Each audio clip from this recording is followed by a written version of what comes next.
Ay guys, makikita nyo magbabalat tayo ng buongon. Buongon kasi tawag namin dito sa probinsya ng Samar eh.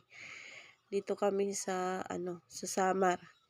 Ganyan yung pamamaraan ko sa pagbabalat ng buongon. Buongon ba yung tawag din sa inyo? Kasi dito sa amin buongon.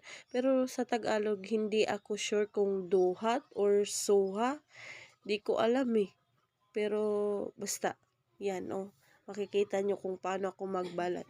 Ginaganyan ko lang, dinadahan-dahan ko kasi sabi nila, bawal daw masugatan yung mga ganyang prutas kasi sabi nila, magiging mapakla daw yung niya, lasa, tsaka magiging maasim pag masugatan mo. Kaya dinadahan-dahan ko magbalat.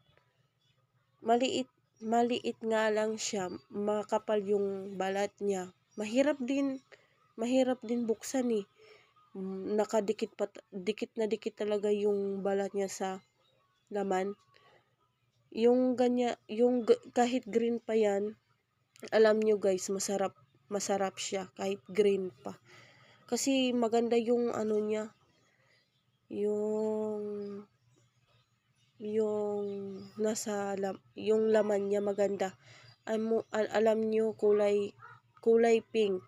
O yan, dyan nyo makikita kung paano ko buksan ganyan. Hatiin ko sa gitna. O diba, juicy yan. Kita nyo, juicy yan. Masarap yan, matamis. Kahit green pa yung kulay ng balat. Yung iba kasi diba kulay yellow. Pero yan, maganda, masarap.